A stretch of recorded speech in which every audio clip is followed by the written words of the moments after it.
E major, the E major form made with fingers 2, 3, and 4. Here we go.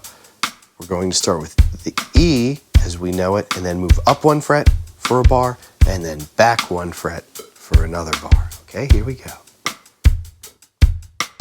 1, 2, 1, 2, ready, go.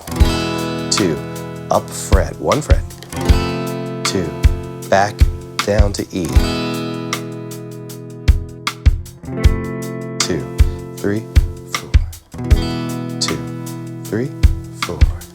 We are not using the pointer finger or the first finger of our fretting hand.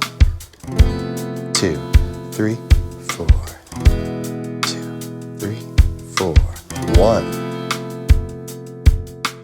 1, 2, 3, 4. Nice, yeah, isn't that nice? 2, listen to that tension when we move up 1 fret. Listen to that, ooh, yeah. 2, 3, 4. 1 David Bowie, I do believe, made use of this. 2, 3, 4.